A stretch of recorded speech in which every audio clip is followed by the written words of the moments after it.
Dave's Broken Diamond Club, written by Unda, voice acted by Nerdhilistic. Chapter 7, God Only Knows, The Beach Buoys. Please.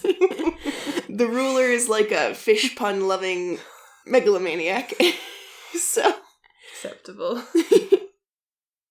If you should ever leave me, though life would still go on, believe me, the world could show nothing to me.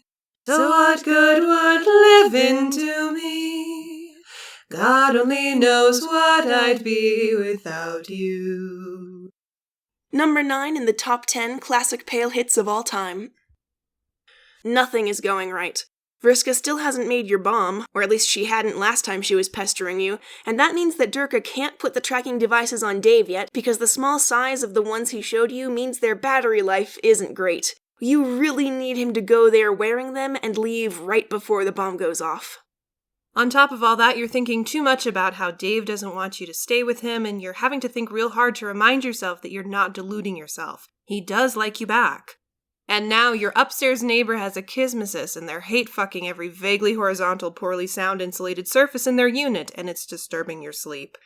Not that you've been getting much sleep at all. Nothing makes you sleep, and so you drink caffeine to function, which fucks up your sleep cycle even more, which means you don't sleep, which means you drink more caffeine. So you've been avoiding people, mainly because you're an insufferable prick right now, and if anyone was to talk to you, then you'd make them hate you so much that they'd never talk to you again. Not that you want to talk to them either. Those bastards all sleeping and functioning and shit. Fuck them. You're on the floor, considering the merits of blasting your ceiling off, taking the fucker upstairs out in the process. Of course, when the sun rose, you'd die from the light, but right now, you're cool with that too.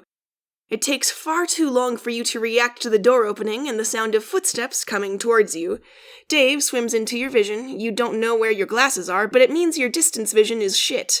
Actually, it means all of your vision is shit, but whatever. So, you awake? He asks you. Are you awake? Are you awake? You laugh, but the sound is broken and comes out halfway like a sob. Dave grimaces and pulls back. You tip your head to see him typing real quick on his palm husk. He's probably going to leave now that he knows what you're like. Maybe he should have seen this first, then if you'd ever expressed the palest thought to him, he could have just crushed you. Hey, you need to get off the floor, Dave tells you, but you have nothing to say to that. It turns out that he's going to pick you up whether you want it or not. He dumps you onto your lounge plank and throws the snuggle plane over you. He ignores the beeping of Trollian as he shoves your windows open.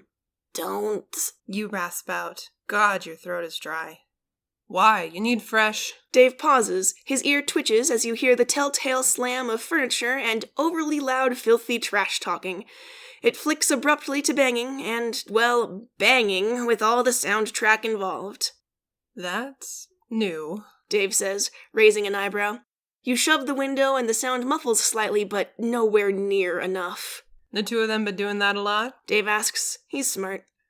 I swear I don't know how they're not 20 pounds lighter in jizz alone. You groan. When was the last time you slept? Dave asks you. The only answer you have is a despairing shrug. They're keeping you awake, he concludes. And my garbage think sponge on its own. Why is it always like this? I can't. You whine. Shh, go shower and I'll deal with the rest, Dave says, and walks off after patting your shoulder. Your front door bounces on the latch and swings open again. You stare vacantly at it. All you want to do is sleep. It's all you want. You hear banging. New banging, that is. You frown. It's the door, but your door is... Oh, it's not your door. Through your ceiling, you can hear irritated arguing and them stomping as the banging on the door doesn't let up. What? Filters down from the ceiling, but also through the open door. Hey man, you mind keeping the fucking noise down, huh? Dave asks. Wait. Oh shit, he's gone up there. Fuck off. Your neighbor snarls and... You'd expected Dave to get the door slammed in his face, but... What the? Yeah, I ain't going. Keep the noise down, or better yet off entirely, or this won't be so polite, Dave says flatly. Listen, Rusty, you don't want me mad at you, so how's about you fuck right off before I end you? Your neighbor snarls. You scramble to your feet. You're not going to let any of them lay a hand on Dave. A pained yell and a lot of crashing makes you rush to the door. You can still hear Dave's voice, but it's quiet now, and you can't make out his words. As you lean out into the stairwell, you see him coming down the stairs, stone-faced, with a smear of olive on his forehead. You're supposed to be showering. You smell like ass, Dave informs you, and shoves you back inside. He opens the windows again and takes off his shades just to shoot you a glare and point in the direction of your block and the shower on the other side. Bewildered, you go where you're herded and end up standing in your ablution block, tired and confused. With nothing else to do, you strip and shower. You've tried it enough yourself, trying to go through the routine of going to sleep in the hopes you'll trick your stupid think sponge into doing what it's told and actually sleeping. You doubt it'll work, though. You stare blindly at the water rolling down the drain. Your thoughts are like gum right now. They just stretch rather than processing on at regular beats to form coherent ideas. Why is Dave here? You didn't message him. You'd been ignoring him, like everyone else. Only now he's here. What? Dumbly, you shut off the water and dress in clean clothes that are... Wait, how did clean clothes get here? You locked the door. You stare at the lock. It's locked again now. You flick a finger at it and it unlocks. Oh yeah, Dave can do that too, and then float clothes in here. There's sweatpants and a far too big promotional shirt that came with some game you beat in half a night. You go back to your room damp and dressed again. There's a big shallow dish on the floor by your silicone server, and a whole mess of your bees are around the edges drinking it. There must be sugar in there. Oh, shit. You kept all the windows shut, which made it harder for them to get out. You know they have some ways out through the comb itself, but not enough, which is why you usually leave the windows ajar. Your poor bees. To your right, your coon is buzzing and vibrating slightly as the cleaning motor works. You'd not done that in a while. Your room actually looks a lot better. And it's only when Dave comes back in with a trash bag in hand that you spot the one by the door. You don't need to do that, you say as he starts picking up empty drink cans on your desk and throwing them in the bag. I don't actually care how messy your place is. I mean, my block at Roxy's place is a mess, even though I don't stay there much anymore. And the only reason I don't do that much now is because I basically live out of my Silodex in other people's hives. But if it's not helping you sleep, it's gone, Dave says, and grabs another can. Wait, I just opened that one a few hours ago, you say, reaching for it. Dave looks you right in the eye and drops it right in the trash. Evidently, you're not drinking it. When was the last time you ate anything anyway? Because your nutrition block ain't looking too hot neither. Dave asks. You say, your perception of time and also what qualifies as food might be a little wonky right now. Right. Okay, I'll deal with this later. Come on, Dave says and takes the 2 trash bags and leaves the room. For some reason, you follow him, like some lost little beast. He drops the bags by the door and walks into your nutrition block and washes his hands in your sink around all the dishes you tossed in there, despite having a perfectly good washer for that. You're psionically poked towards a chair and you sit down just because it's easiest. I'm gonna make you something from what's still in here, and by then your coon will be clean and ready and you're gonna sleep, he informs you as he sticks his head in your food cupboard. You can hear him rummaging around in there and pausing as he looks things over. You don't need to do this, you tell him. I was worried about you. I know you got bad, but I've never seen... Dave falls silent. Yeah, he never knew how bad you were. You're too much to deal with, you know that. At least he does now. Just let me do this for you. If you want me to go tomorrow, I will, if you ask me to, okay? Dave says quietly as he emerges from the cupboard with multiple packets of food in his arms. You stare at him.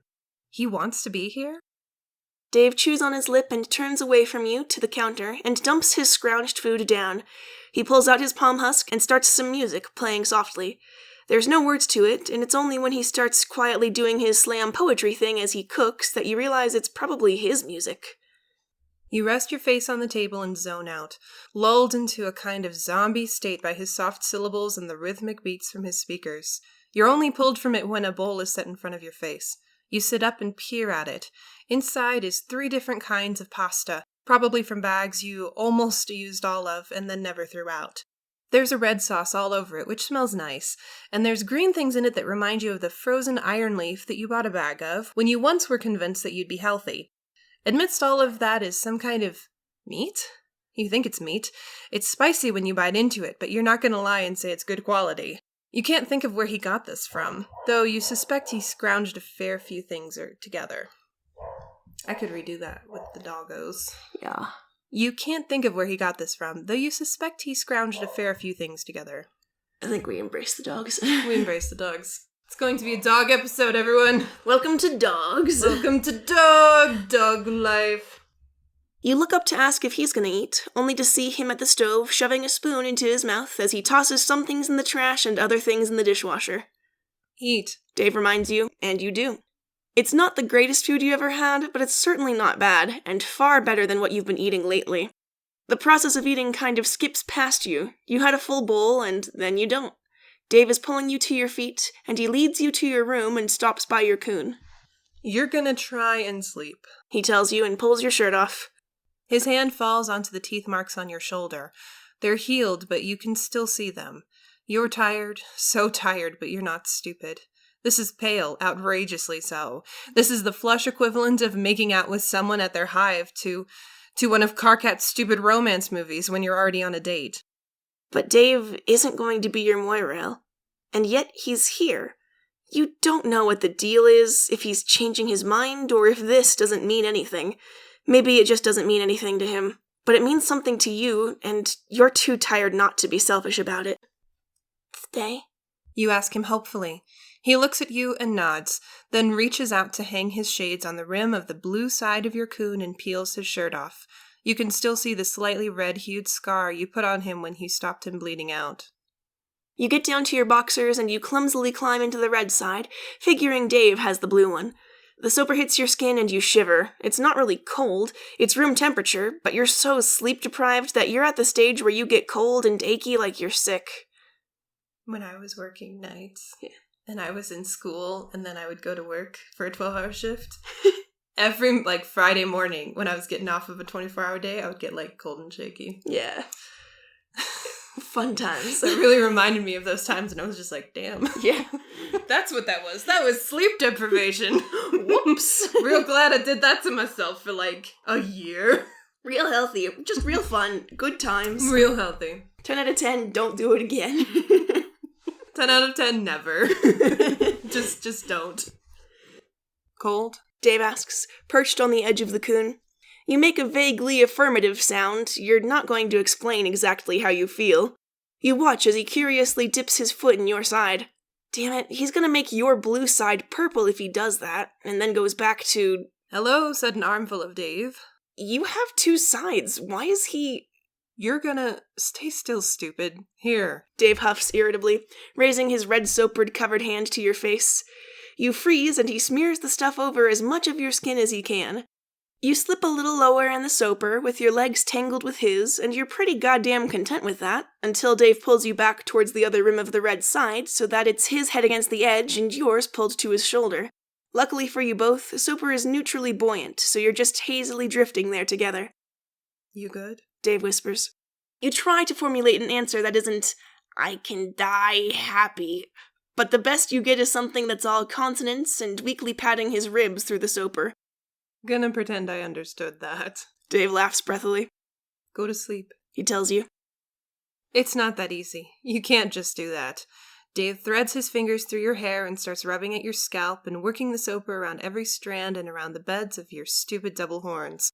When you're boneless and purring, but, and this part is important, still awake, you wonder if he'll give up. Honestly, you're surprised he's still awake, given how sensitive you know he was to soaper before. Wait, Dave is holding his breath.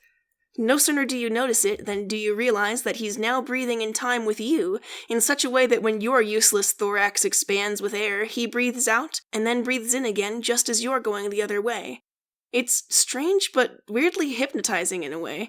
It's like you're the same thing, or like you're part of him. Your eyes are heavy, and you're convinced that you're not going to sleep. But even if you're not, there are certainly worse ways to spend your time.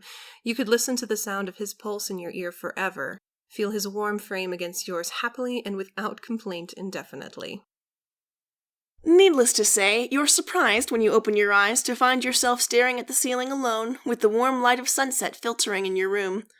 You sit upright and shake your head. You'd be convinced that you imagined the whole thing if it wasn't for your room being as clean as he left it before, and the fact that your hair is sticking up in 8 different directions and is soaper stiff. So, he was here. Did he just leave? You haul yourself out of the red side and slick off as much soper as you can. You land on the floor and go back to the main room. You fear that it'll be empty, that he'll have come and gone without so much as a goodbye. You're not sure you can take that. But that isn't what you see. What you see is Dave staggering under the weight of several huge grocery bags. He can't even see you over them. You realize it must have been the front door shutting that woke you. He's obviously been up for a while, though, because he's dressed and has been and come back all while you were out cold. That and your nutrition block is spotless. Dave drops the bag on your table and jumps when he sees you. "Solix!" he exclaims. Did you buy all of this? You ask, looking at the many bags. Well, I sure as shit ain't good enough to bag things I shoplift. You got my note, right? Dave asks worriedly. What note? You ask. Dave looks panic-stricken and lifts up one of the bags to reveal a square of paper with BRB written on it in gold Sharpie. You don't remember owning a gold Sharpie. Did he buy one for you? How many tacky pens does he have? I only just woke up. You explain and he relaxes. Oh man, I'm so relieved to hear that. I mean, I wasn't worried. Shut up. Your hair looks like you got electrocuted. You should shower or something. Takes a drink of coffee, like in character stalling. Beautiful. Dave babbles, and you feel the grin creeping onto your face. Can I have that? You ask, pulling it from his hand psionically anyway. Why'd you want it? I'm back now anyway. It's not like you're gonna keep it. Dave points out. You stand there awkwardly for a second, and then put it in your Silodex with every other note he's ever left you. Gay! So gay! So adorable and so gay. I'm gonna shower. You tell him, desperate for any excuse to get away from him when he's staring at you and his skin is so dark with what? Mortification? Either way, he's so flushed you could almost mistake him for an adult. You abscond rapidly. Standing under the shower spray, you try to scrub the dried soper out of your hair and recall Dave putting it there, his fingers rubbing your hair to soothe you. A shudder goes up your posture pole at the thought of it. It really isn't a gray area. It's not like him confiding in you is a gray area where you could say it's just friend shit. That was not a friend thing. You want to go out there and ask if he's your Moirel, but, as you've already concluded, if he says no, you might just die. Part of you figures that you're going to just have to accept whatever he gives and keep going on your own, playing a silent game of pale Cluckbeast. But that gives you the opportunity to accidentally cross a line or to aggravate him by pushing things when he's made his position on not dating you clear. You don't want him to not talk to you, and... oh shit, he's done that before, hasn't he? You scramble from the shower and grab a towel before opening a message on your palm husk. Twin Armageddons began trolling Carcinogeneticist. KK, I need you to tell me what happened between DV and TV. You know that goddamn message is indecipherable to almost everyone, right? What the hell did I do to be the person who speaks Solix? And on top of that, why am I your constant Dave port of call for information, huh? I do have other interests beside him, you know, and I know you do too. Also, hi, fuckface. I've not heard from you for a week. Fuck you very much for that. Also, you ghosting everyone meant that Dave immediately freaked out when you didn't answer his messages because Solix always answers, you thirsty, bifurcated dumbass. As fun as getting yelled at by you isn't, I need the answer to my question. Why? Are you hiding from my mate spritting the ablution block again? Just answer the question. You are, aren't you? Oh, by the many tentacled cruel gods in space, you are utterly pathetic. I am going to blow up everything with so much as a circuit board in your hive, you know. No, you won't, because then I won't be able to be your Dave answering service. But fine, I'll tell you what happened with them. Finally. Don't test me. Anyway, I know all about this shit show from the group chat, which you would know about if you joined it. I think it's pretty shady to discuss Dave in a chat specifically designed for people getting their diamonds in a twist for him. Oh, so you don't want me telling you private information about your crush, then? Okay, cool. I get your point. Just tell me, please. Fine, but only so you don't go thinking it's something it isn't. Tavros didn't get anywhere with Dave either, not really. What do you mean, not really? Just what I said. Tavros has it real bad for Dave, and the two were hanging out due to their mutually terrible taste in music and slam poetry. They became friends. Dave stayed at his place a few times, and he did that Dave thing that he does. He has a thing? Yeah, where he cares about you and everyone just gets overexcited and spills their guts to him, which makes them think there's something more going on than there is.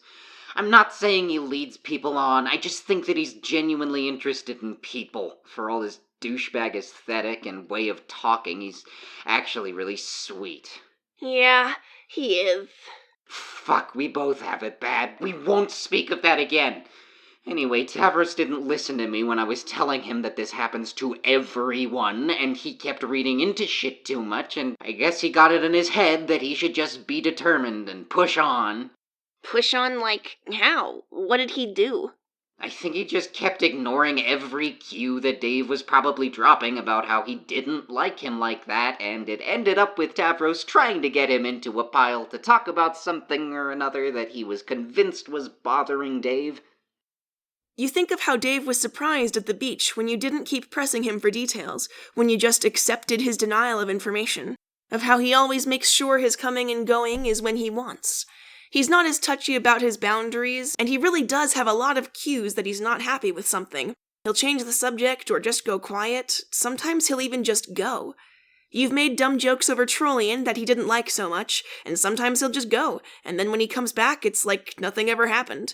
All that is a huge sign to say not to do something or to drop it. And Tavros, who is as spineless as he is legless, thought that the right way to deal with Dave was to just bluster past all of that.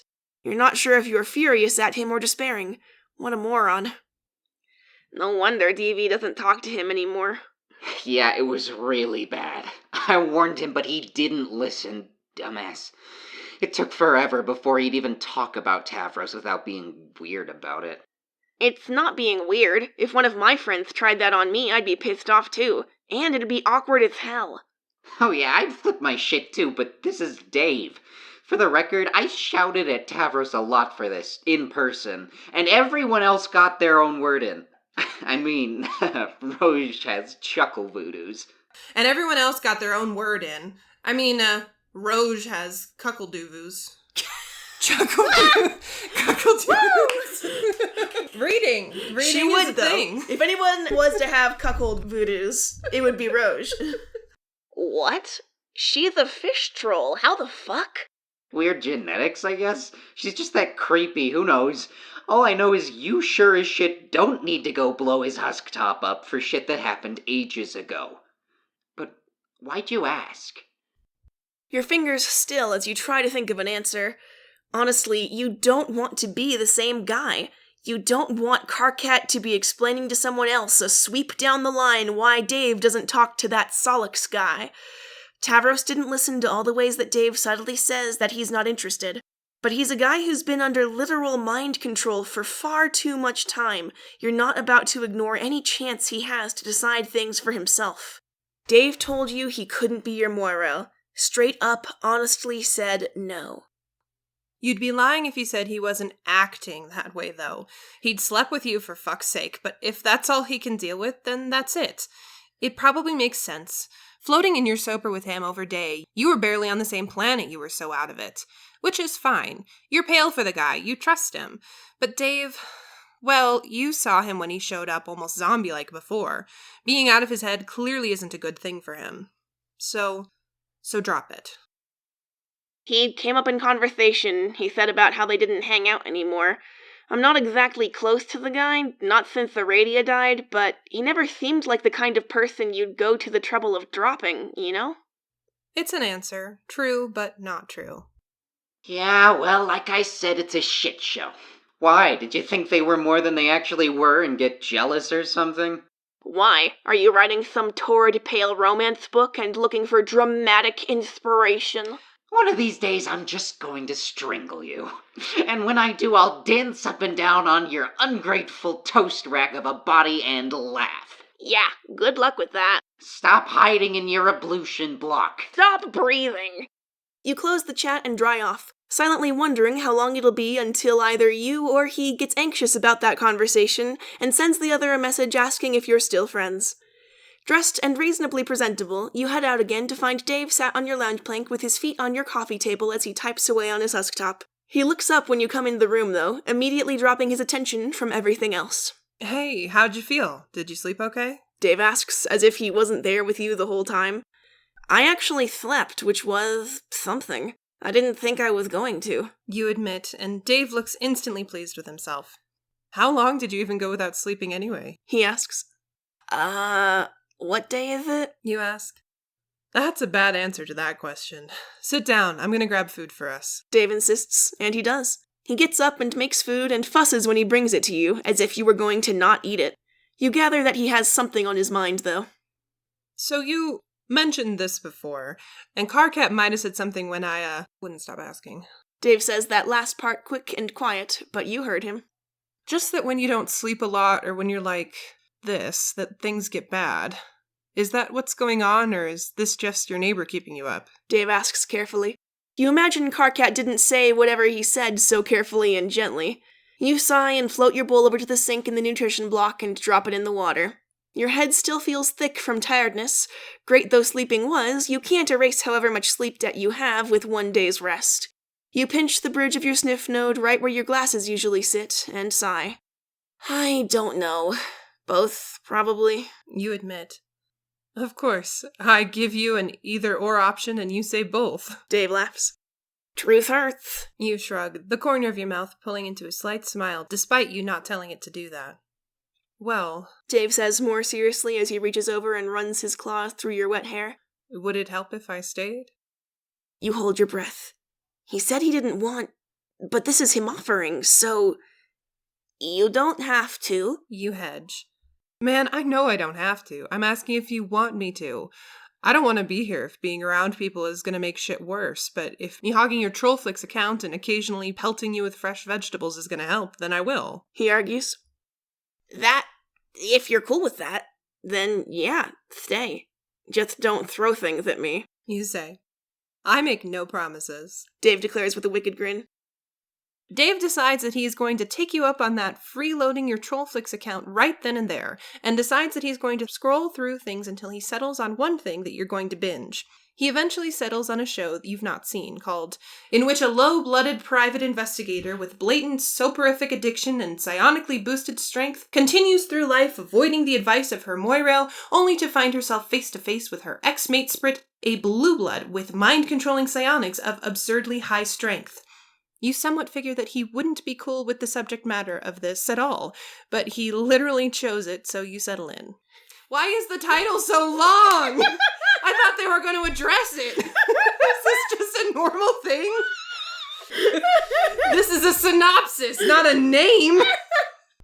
The idea is they've been around for so long, and there's so many of them, that they've named everything, every name there can be. Oh my god. This is also like a play on some TV show that actually exists. And I'm trying to figure out what it is, and I have no idea. I think it might be called Jessica Jones. Oh! I haven't seen it yet. I haven't either, but that makes sense. It does sound cool. That makes sense. You somewhat figure that he wouldn't be cool with this subject matter of this at all, but he literally chose it, so you settle in. So you watch the show. The main character, Jessica, is interesting. You kind of like her fuck you attitude, and it's nice to see a lowblood like that being the main character, and not getting karmically punished for her defiance of normal convention. Several people who made this had to have been cold for that by now, but it's nice all the same. I've never watched this. Dave tells you partway through. Me neither. You say, slumping over onto his shoulder. It's an interesting show, and you're pretty invested in it. Right up until the moment the psionic lowblood gets mind-controlled into killing a rusty girl. The main character, Jessica, stands there, staring at the rust blood on her hands, and you just stop breathing. Shit, I didn't... Fuck, hey, how about we watch something else? Dave says hurriedly, clicking away from the show as you try to remember how breathing works. In, then out, right? You've been doing it forever. Dave fumbles, clicking blindly at things until some wildlife documentary comes on, and when he turns back to you, he finds you rubbing your hands together. You're trying to banish the phantom sensation of blood on your palms. Aradia's blood. Fuck, it's... Here, give me those. Dave hisses, in irritation at himself, you realize, and not you. He takes your hands in his and squeezes, buzzes his sigh over your palms. He must know how this feels. Phantom sensations. You're not crying. Thank fuck, but you're still not breathing right.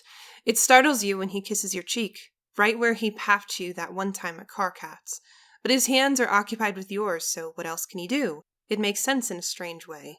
You untangle one hand from his and grasp a handful of his shirt with it, and this time when he does pap your face and whisper for you to shush, you just go with it and take the sweet chance for someone to turn your think sponge off for a change. It's not so much a dream as it is the background radiation of your mind existing. Tiny fired memos from synapses giving you the sensations of touch, scraps of advertising jingles, ideas that make no sense. Your head jolts slightly, and you open your eyes to find that the surface you have your head on is juddering slightly. You can hear stifled laughter, and realize that you're face down on Dave's stomach, as much as you can say he has one at least. He's on his back, one arm pillowed under his head so he can see the TV, and the other loosely woven in your hair. One of his legs is wrapping over your middle so his foot rests on your thigh, and the other is stopping you from rolling off the lounge plank. You're face down on him, and clearly have been for some time. Looking over to see what Dave is watching, you see the nature show still rolling. It's following the walking migration of some Arctic flap beasts. They waddle across the ice, 3 sets of flippers flapping to keep them balanced as their blubbery bodies navigate the slippery... Dave snorts as one falls right onto its face and slides down a small slope, unharmed but probably embarrassed. That's what woke you. They're more graceful in the water, right? You yawn. Man, I hope so. Dave remarks and pets your hair. There's a distant buzz, not of one of your bees, but something technological, and Dave groans in irritation when he hears it. Your palm husk fell out of your pocket earlier, and it's been going crazy the last few minutes. Dave sighs. Oh, who is it? You ask. I don't know. It's over there. I can't reach. Dave says, demonstrating by waving his hand in the direction of your coffee table, but not quite reaching your palm husk that you can see hidden under it. You have psionics. You say disbelievingly. Yeah, but your tech is probably expensive and important, and my fine control isn't great. Also, and this is really important, I'm super lazy. Dave says seriously. So practice, then. You challenge him and let your head fall back down against his stomach again. But what if I break it? When I get nervous with my psionics, I get clumsy. It's fine if I'm moving me or something kind of big that I'm lifting myself to, but when it's something little, unless I know I can't break it, or I don't care, it's... Just don't look at me like that. Dave exclaims, but you are just patiently watching him. He seems to waver for a moment, but then sighs deeply, as if you've massively inconvenienced him. Don't blame me if I break it, he mutters and holds out a hand. Your palm husk judders on the floor and skids closer to him in fits and starts. You know he's stronger than this, so he's right. It must just be really hard to move light things with precision, and he's undershooting it rather than... The device whips past his hand and clangs into the leg of the lounge plank with a loud thunk, making Dave wince. Ah, fuck, he curses, twisting to reach down and grab it. He holds the device up and inspects it. It works. And... what the fuck? Why is Vriska messaging you? Dave says, his voice turning to a hiss as he spots Vriska. You push yourself up and grab your palm husk from him. Thankfully, it doesn't preview the message until you open it, but it says what you hoped it would. Arachnid's grip began trolling Twin Armageddons. Your bomb is finally ready. Hello? Figures. I try to do you a favor, and this is what I get. Typical. Answer me! Ugh! Hold your fucking hoofbeasts, Vriska. I was asleep. In the middle of the night? I couldn't give less of a crap about your judgment on my sleep schedule. You should be worried about your own timekeeping, you useless sociopath. Everyone else on this project has been waiting on you. So are you ready now, or not? Eesh. Yes, I'm ready. I'm ready to give you the bomb so you can blow shit up. Actually, no, you're going to be the one pressing that button. It's not that I don't trust you, except it is exactly that, but the safest place for me is going to be standing right next to you. I don't want to get caught in some accidental miscalculation of blast radius and end up maimed or dead. Well, fine. That doesn't change my plans at all, because I wasn't going to betray you, but it's nice to know how little faith you have in me. It's all earned. I'll tell you when and where to meet me. I need to get the other guy going. Whatever. Twin Armageddons ceased trolling Arachnid's grip. Twin Armageddons began trolling to Mayus testified. The bomb's finally ready. You just need to send Dave in with the surveillance one last time. Are you sure you can't just go in and out? He will kill me if he sees me, so no.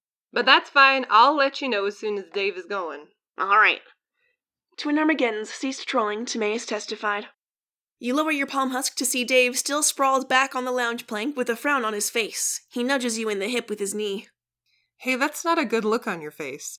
Why is Vriska messaging you? After what she did, I figured you'd never talk to her. Is she being a bitch because Roge still owes me a favor? And if you need her scared out of her mind or perhaps drowned, I can do that. Dave offers. No, it's fine. You lie. Dude, it's not fine at all. I mean... He gestures around the both of you, and it occurs to you that the whole reason you were using Dave as your own personal pillow earlier was that you had a real shitty flashback about Aradia's blood on your hands, which only got there thanks to Vriska. Dave's own palm husk buzzes, but he ignores it. Okay, it's not fine. Talking to her makes me want to barf, but I need her for something, and I have no intention of ever talking to her again after that. And if it stops her acting out about how I'm so terrible for not forgiving her for what she did, then all the better. You say. That's more truthful, at least. Dave's palm husk buzzes a few more times. My offer with Roge still stands, you know. Pretty sure Roge has some kind of rivalry going with her anyways, so honestly we'd be doing her a favor. He offers. Thanks, but I'd rather stay clear of starting revenge cycles. Are you gonna get that? You ask as Dave's palm husk demands his attention again. Dave rolls his eyes as it, but picks it up nonetheless. He read it, shakes his head, and then discards it again without replying. It's just Durka. He's going on about Cal, but I was there pretty fucking recently. He's just being paranoid. Dave answers you. It occurs to you how things are going to play out now. You see it unfurling before you like one of your terrible, doomed voices. Here's how it goes. Dave gets the message from Durka, obviously designed to get him to wherever Durka is so he can put the trackers on him. Dave is sent on to Cal's, dispenses the trackers without realizing it, potentially gets hurt doing so because Cal is the worst. Then after that he leaves, and when you can confirm that Cal is there and no one else is, you obliterate that fucker, and then... And then you have to tell Dave what you did. You have to admit that you went behind his back to do this, lied to him, and absolutely went against what he wanted when he made you promise not to go near Cal. And he may not want to ever see you again. You're going to have to live with that. You carefully put your hand on his stomach to the side where you know he's scarred and still sore. He might never talk to you after this, but he won't get hurt by Cal again either. Hey, are you okay? Dave asks worriedly. I'm fine. I was just tired. You insist. Dave's mouth twists like he doesn't believe you, but he doesn't press you on it more. You ought to encourage him to go, to answer Durka and let him go, but Dave is set on enforcing his rule of ensuring the two of you eat, and making you both binge-watch TV shows and play video games. He even plays the Thresh Prince of Bel-Air at one point, just so he can live-chat his reactions to Carcat, which about has your best friend spitting fire at Dave, disrespecting his show. When day rolls around again, Dave drags you back to your coon, even though you don't feel tired. He drags you into the red side with him again. Your insomnia puts up more of a fight this time, and Dave drifts off before you do, but you still eventually sleep with your face tucked under his chin. You wake with him pulling himself out of your coon, and you groan miserably and paw at him. Sorry, man. Durka's really flipping his shit about this Cal thing, and he's staying with Roxy right now, which means me going all the way out to the coast and then underwater, so I gotta leave early. Dave whispers. Not that there's anyone here to wake up but you. Right, the plan. He has to go. I'm gonna shower and then I have to bounce. Are you feeling okay? Dave asks, and you nod. Dave grins and heads off to the shower. The white noise of water and the muttered raps that you can't make out lull you back to sleep with your face pressed awkwardly to the edge of your coon. When you wake, you find that Dave has indeed gone, but has left you a note. Pierced on one of your horns like a receipt at the order window of a restaurant, but, you know, on your head. As you pull the note free, you think that it's lucky for Dave that you pity him as much as you do, or you might have to tell him he's not as funny as he thinks he is. Fuck, who are you kidding? You still think it's endearing. The note, in all gold again, reads this. I'll be back. Look after yourself. If that dumbass upstairs starts up again, then tell Roge to fix it and that I'm calling in that favor. And same again if Vriska is a shit. Also, if you erase my Spyro save, I'll eat your bees. Just kidding, I like your bees. Dave. Ah! Diabetes! Diabetes! You keep the note with all the others and hope against hope that it's not the last one you get. Sometime after lunch, you get a message from Durka. Timaeus Testified began trolling Twin Armageddons. Dave is heading off to our Lucis now. He has the trackers. Meet me at these coordinates as soon as you can. Wait, how long do you think he'll be in there? I don't want to call the girl with the bomb before I have to. I'll be able to give you an estimate when you get here, and I can see how Cal is behaving. Fine, I'll head out now. Timaeus Testified ceased trolling Twin Armageddons. You are the worst person to have a conversation with.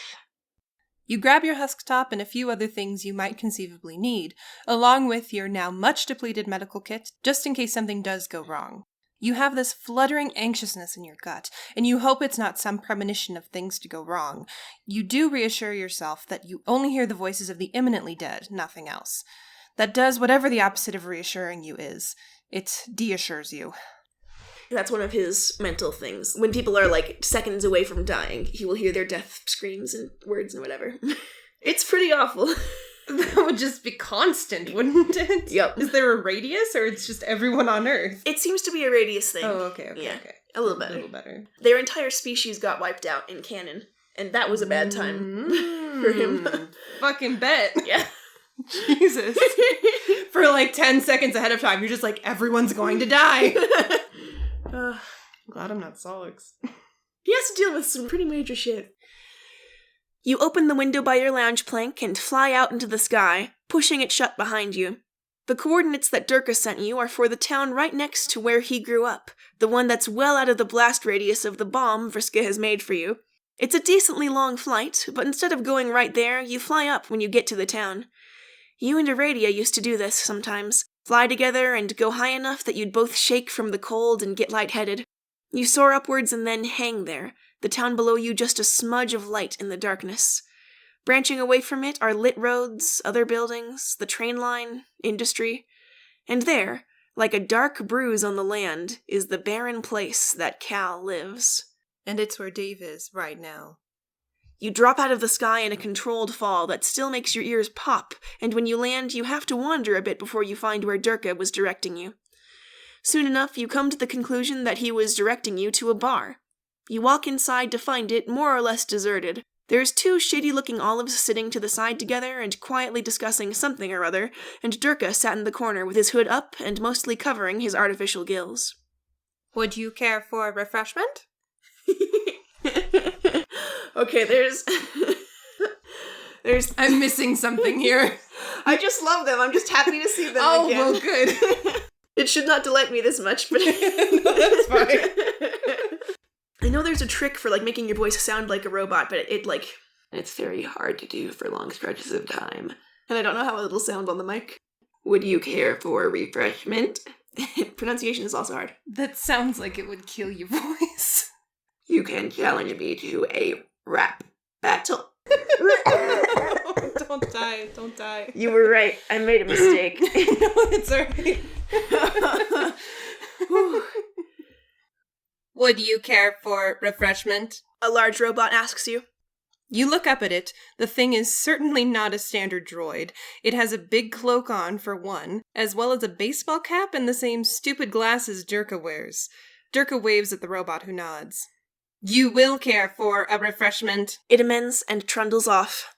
It clanks around behind the bar and then slams down a glass of what you assume is orange juice, or is a drink at least in part based on it. I don't want this. You tell it. If you want to not have a refreshment, you can challenge me to a rap battle, the robot offers. Somewhere your life went very wrong, you think. I'll take the drink. You decide and pick it up. Sick nasty, the droid declares, and proceeds to continue polishing a spot in the bar that it has worn a sizable dent into. Did you build that metal moron? You ask Durka as you sit down at his table. In my defense, I didn't build him for this, and he's the smartest of the two robots that I built when I still lived with Cal, and that wasn't great for my head. Durka says defensively. So now you just have him run a bar? You ask incredulously. No, I set them free. And Sawtooth and Squareware don't really run the place, that's the other guy. They just decided that they wanted to do this for ironic reasons, I assume. Durka amends. What other guy? You ask in confusion. Forget I mentioned it. Durka says with a shake of his head. If I didn't have to talk to you to fix this Cal problem for Dave, I'd sooner brain myself with a frying pan than talk to you. I feel like I know less than when I started with whenever we talk. You say despairingly. Sounds like a you problem, Durka says. He frowns at his screen, and you peer around to see what he's looking at. Durka's display is split into several parts. One part shows Dave's location as well as his pulse. Another shows a map of the area with little white dots scattered over it, which pulse white every so often. Finally, on the bottom right is the tally of life. It currently reads 2. You were able to get it to ignore the wildlife, then? You guess? There ain't much of that around there, to be fair. Not too hard of a job. Durka shrugs. You watch the screen carefully. The little dot that indicates Dave, it's the only one in red, is moving and orbiting the hive. What's he doing? You ask. Running. Cal didn't expect him back, and there's nothing around to control to make Dave fight, so he's just making him run. Just for the sake of doing it, I guess. I don't know how he thinks. I've never understood it. I don't know how long it'll be until he lets Dave go. Durka explains. Well, that sucks, but comparatively, it's not that bad. You wish Dave could just run away, though. Is he under his control? You ask. Durka falls silent, and you don't know if he's trying to work it out himself or what. I can't tell. Not that it matters. He can't leave until Cal lets him. If he tries to go before Cal allows, he'll just come right back and end up staying longer. Durka says. That also means you don't know when to call Vriska. You'll just have to wait and see. You lean back in your chair with your drink and wait, keeping your eyes on Dave's red dot. Why are you doing this? Asks after a while. You mean this? You ask, pointing to the screen so you're clear that he's asking about that, and not the way you're drinking your drink or something. Durka nods, and though you can't see his eyes, you know he's watching you. I can't stand seeing him come back hurt again. I also can't deal with the idea that when you leave, Dave is eventually going to get old enough that Cal will realize that he's not going to be useful for whatever he wants him for. He's not getting off-world like your ancestor, and so Cal will throw him aside or kill him. Then he'll just do this to a new kid all over again, and best case scenario, Dave does what you did and some other kid lives Dave's life, which sucks. You say. That's not going to happen. Roxy is going to overthrow the Empress, and then Dave will leave and be with us. But I take your point about Cal and whatever horrifying next generation will come after Dave. Durka says. Durka, Roxy seems... You hesitate, aware that the very stab-happy man next to you is her Moirel. She seems nice. And the fact that there is an heiress who likes slow bloods and mutants makes me happy. It does. But heiresses come up like... What, 1 in every 10 million? There's a fair few each generation or so. I mean, I've met 2 now, so it's not like they crop up every 100 sweeps. What's your point? Dirk asks coldly. It'd be great if Roxy became the Empress. She's cool, and Dave would be set, so that's great. But how many heiresses have there been since her imperious condescension came to power? None of them have made it. You tell him. You don't know Roxy. She's a dark hoof beast. No one will see her coming. She's going to do it. Durka says firmly. She won't. You'd bet anything on it, and he's probably going to go down with her, still believing. Wrenching his faith from him just seems cruel, especially given how much of his life she obviously takes up. So you let the matter drop, but Durka seems mad at you for even suggesting it. He's going to be pissed at me for this, for lying to him and going behind his back, but he'll forgive me. I raised him. But you... Durka trails off menacingly. Yeah, you get his point. You're somebody Dave can just drop. I know, and I promised I wouldn't go near Cal, too. He was worried. I'm well aware that he's probably going to hate me for this, but no one will ever have to deal with Cal again. And, hey, Maybe Roxy wins too, and he and Carcat can go off with all of you and see the universe, and Carcat can get some admin job shouting at everyone and ruthlessly organizing things, and Dave can make official slam poetry broadcasts or something. As long as he's not bleeding out and... You grit your teeth and try to get control of yourself. If the price I have to pay for him being good forever is him never speaking to me again, then that's what it is. Besides, you won't have to deal with me again either, so you'll be winning here too. You sigh. You hope he'll talk to you again. You don't deserve it, given that you're breaking a promise you made to him on the most dire of vows, but a second chance would be amazing. Silence falls between you and Durka. You guess he maybe wasn't expecting such a rant from you. I'd do that for Roxy, Durka says quietly. You're not sure if it's approval or him one-upping you, but either way, it's not going to change whether Dave talks to you or not. Whoa, Durka says suddenly. What? You ask. Durka points to his screen and you see that Dave's dot is still moving, but he's leaving, heading towards the town you're in. Gotta let him go, Durka says. I guess he didn't expect him back so quickly. You say. That really was fast. I'll get the girl who made the bomb to come here. You say, and Durka makes an affirmative kind of sound. Twin Armageddons began trolling Arachnid's grip. I've sent you some coordinates. I need you to come here with the bomb. We're ready to go. Oh, well, maybe I'm sleeping now. How about that? We had a deal. God, I know. I was just sassing you. Don't flip out and call Terezi on me or something. I'm grabbing the bomb now. Just be here. Twin Armageddons ceased trolling Arachnid's grip. God, you hate her so much. She's just the actual worst. Durka, on the other hand, suddenly stands up and grabs his husk top. We need to go, now, Durka says urgently. What? Why? You ask. Durka spins his husk top around and taps his claw in the part of the map that you are currently in, only there's a red dot heading right for you. You wonder how he can move that fast, but it's probably the same reason you can fly that fast. Upstairs, now, Durka urges you, and the pair of you scramble around tables and chairs towards the bar. Refreshment? The robot asks, perking up to see you. No, Sawtooth. Durka snaps and drags you through a door and up some stairs. It looks like a hive up here. If a hive was built by someone very drunk off of soporifics and designed through a shitty video game. Normal furniture is arranged in ways that make it unusable. There's a load gaper sat in the ablution trap for some strange reason.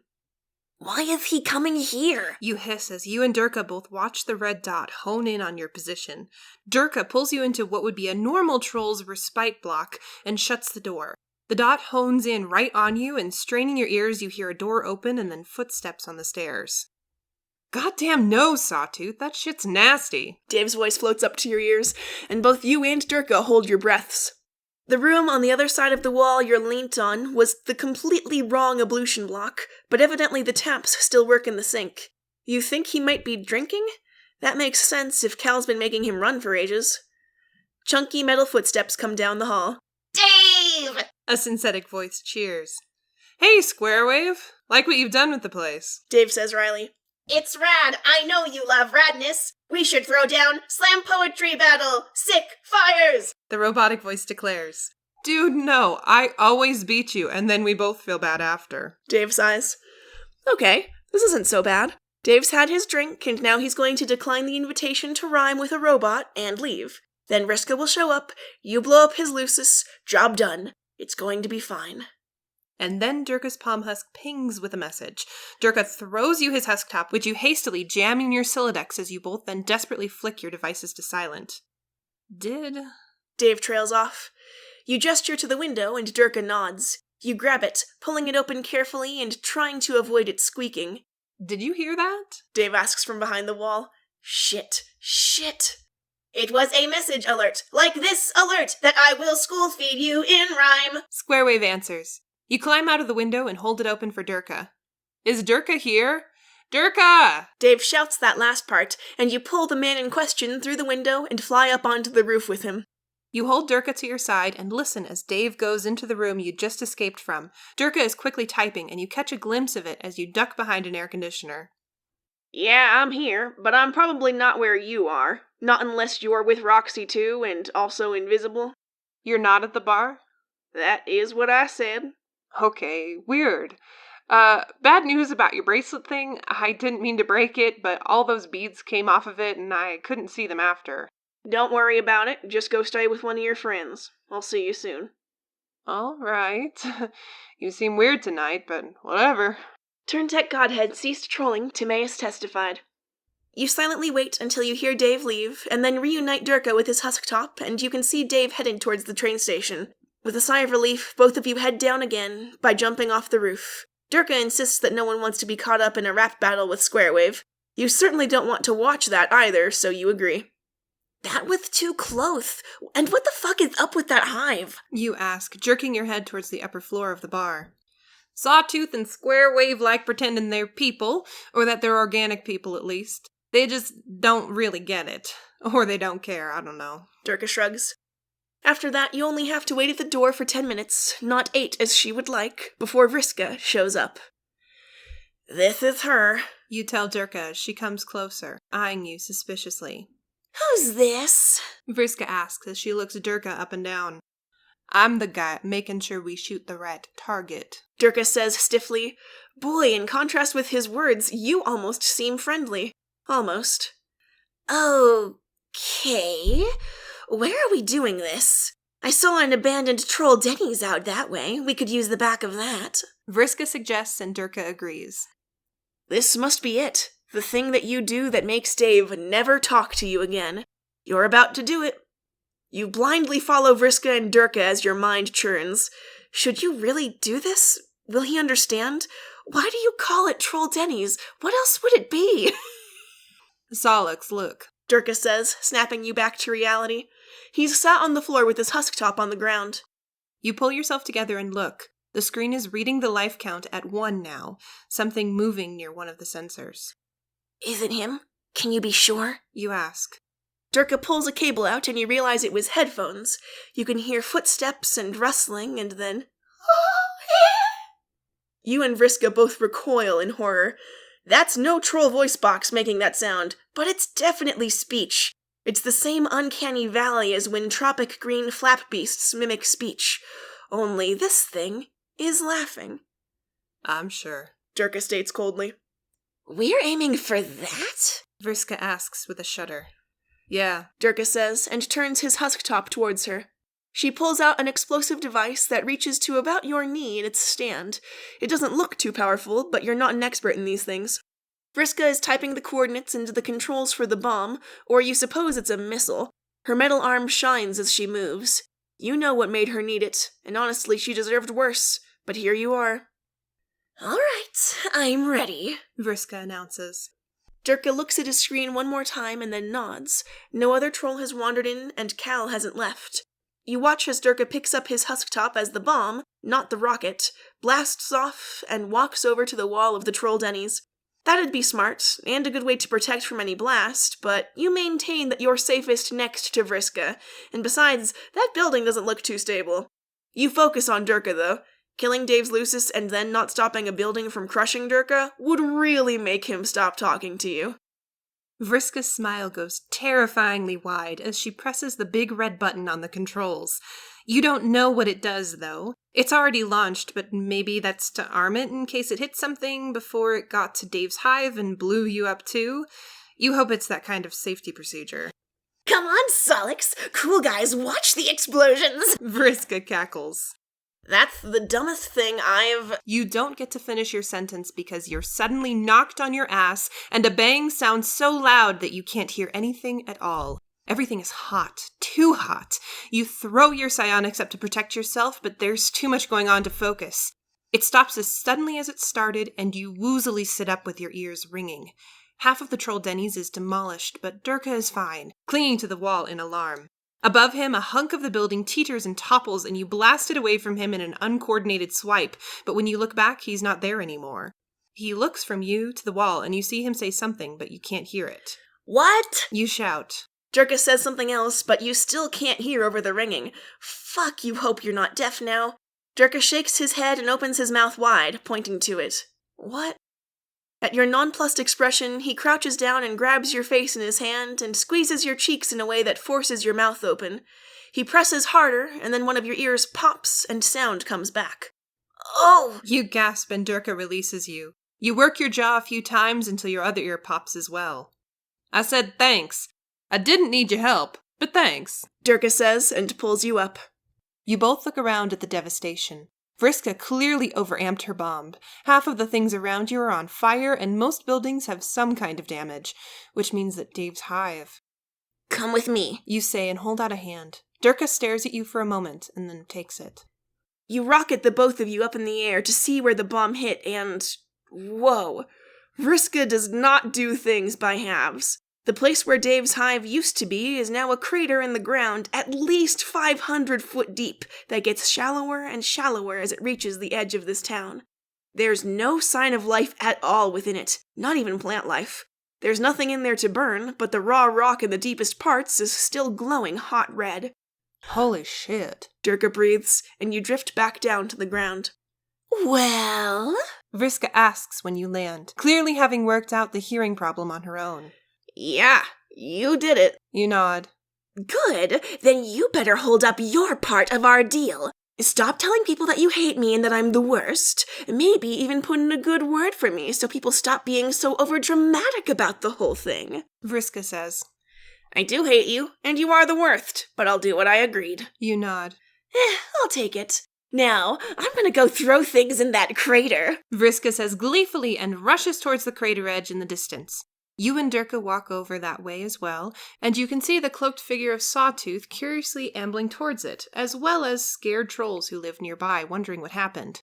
The road is broken at the edge of the crater, the blast having lifted up slabs of tarmac, and further in, the road's surface has melted down to an almost mirror gloss. You made it stronger than I asked for. You call out to Vriska, who is tossing rocks into a puddle of molten road. Better too strong than not strong enough. Vriska laughs. Durka shoots you a look that seems to question your sanity for knowing Vriska at all. Honestly, though, you question that yourself. Still, over-destructive or not, it doesn't look like anyone was hurt. The crater only comes to the edge of town, and there's no obvious rubble of hives there, and you don't recall there being any there before. But were you wrong? You calculated the blast radius you asked Vriska for, and the sensors only covered that. She went too far as she always does, so maybe... But no, you would have heard them, wouldn't you? You killed him.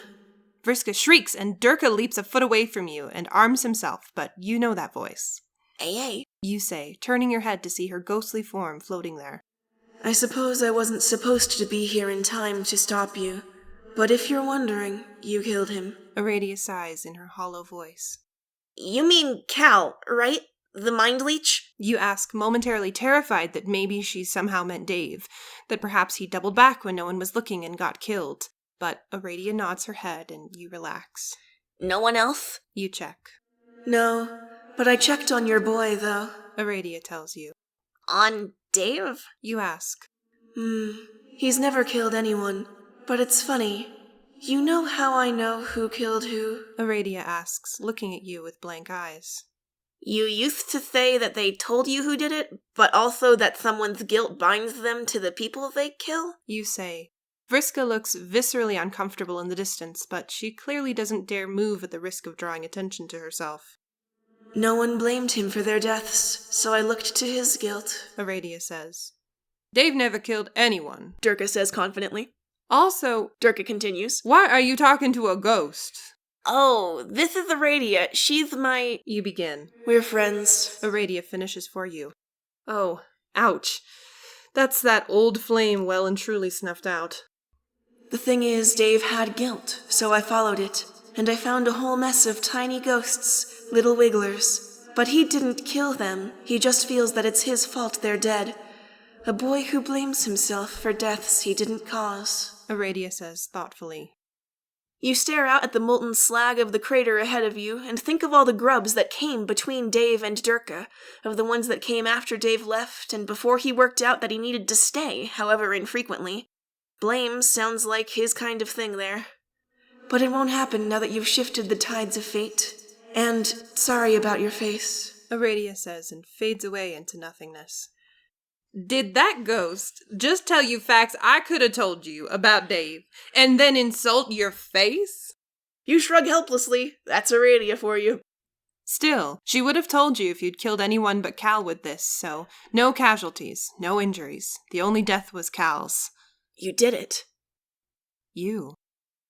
Oh no. You turn around to see Dave facing you. He looks scuffed up, but his face is... You're not sure you can pinpoint what emotion that is, but there's a lot of it, for sure. What? Dave trails off and pushes past you, standing at the edge of the crater and staring inwards to the place that used to be his. You open your mouth to explain when you realize that the expression on Dave's face is horror. Horror colored with grief. It occurs to you that this may have been a very big mistake. You did this. You...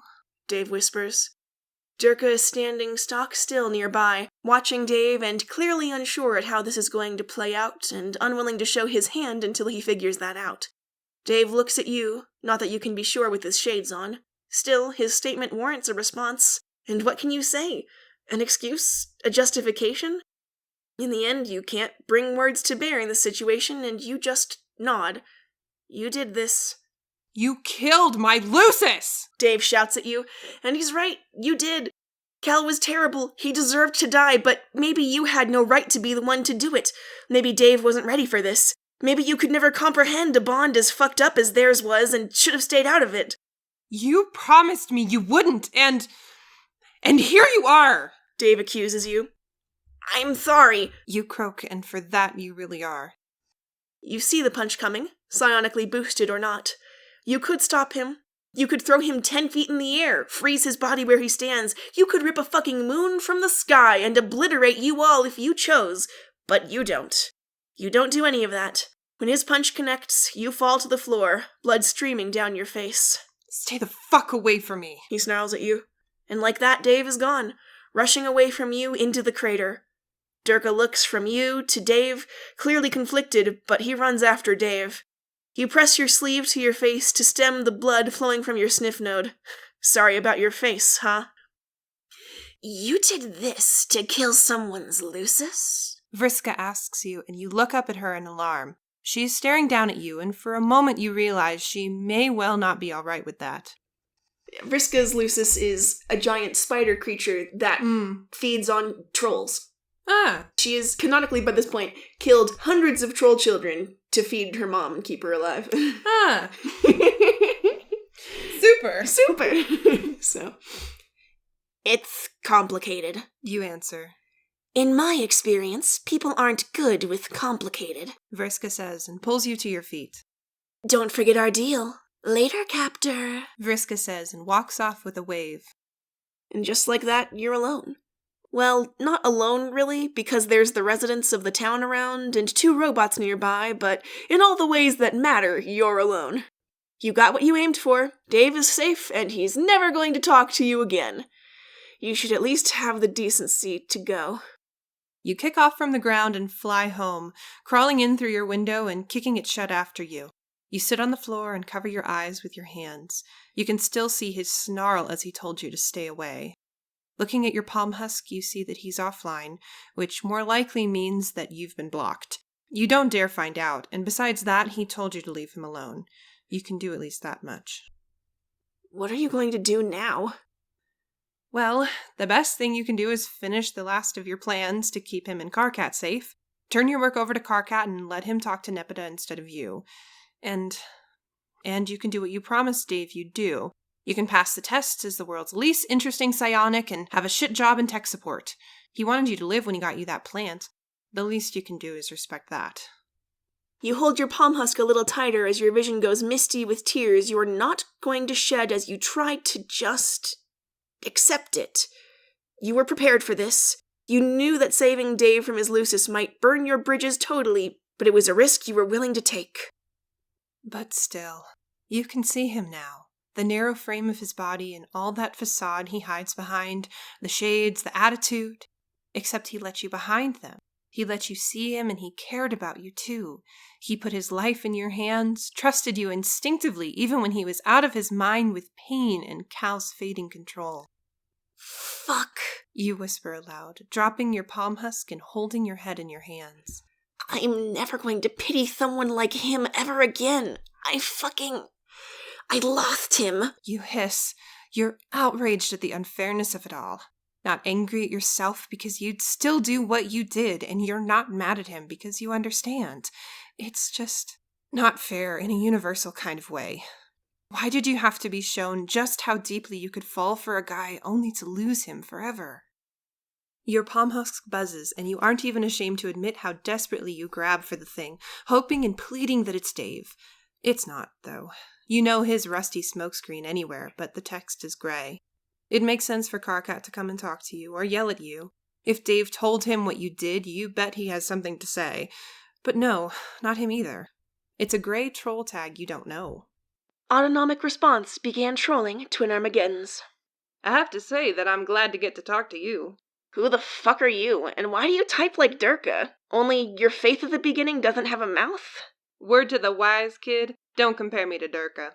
As for who I am, consider me an interested party in this whole affair. Until recently, my hands have been tied with regards to interfering in Dave's life in any way other than where I have explicit permission. Specifically, I was told that I'm not to interfere in Dave's life beyond notifying Durka when he's at Cal's. However, as Cal is now dead, it stands to reason that I can interpret such a rule to mean that I can now interfere all that I like. You still haven't told me who you are, but leave Dave alone. He's been through enough. That's cute. Now that I'm looking through your system, and thanks for letting me in by accepting my message prompt, that was really nice of you. It really seems like your motivations for helping Dave were what you said, even if you did lie to him. You leap to your feet and sprint to your computer, only to see multiple windows flashing open and closing as files are read. Shit. You drag the seat out and start trying to wrest control back, but nothing works. Trollian helpfully opens in the middle of the screen. Calm down. I'm a polite guest. I won't break anything. As it happens, I have an offer for you, Mr. Captor. And don't bother typing. I have your mic on. I can hear you. Who the fuck are you? You hiss furiously.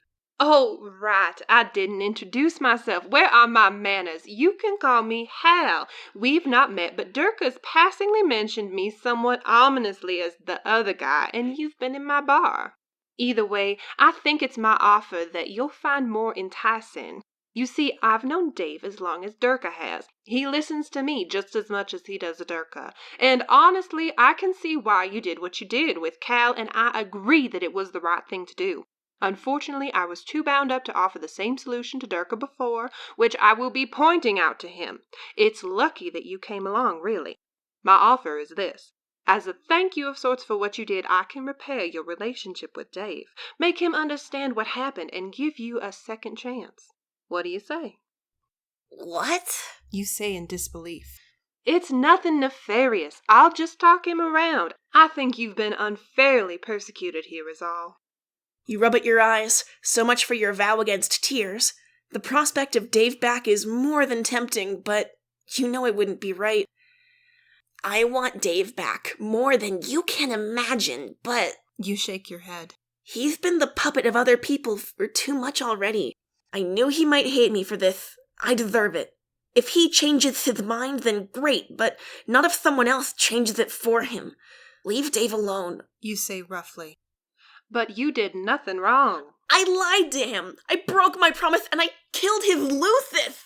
Leave him alone. You snap. Oh, I like you. Have control of your system back. I've not done anything to it. And just like that, your screen flickers back to normal, like nothing ever happened. You still spend a good while shoring up any possible holes in your security because the frequency that you're getting hacked these days is honestly embarrassing. The focus takes your mind off of Dave, somewhat at least. I love Hal. I love him too. Cute. So cute. Okay, I have to use your ablution block. Yes! Thanks for listening. You can get in touch with us at the socials on screen, and if you make anything related to this project, we'd love to feature it, so let us know. This has been Nerdhilistic, celebrating what we love.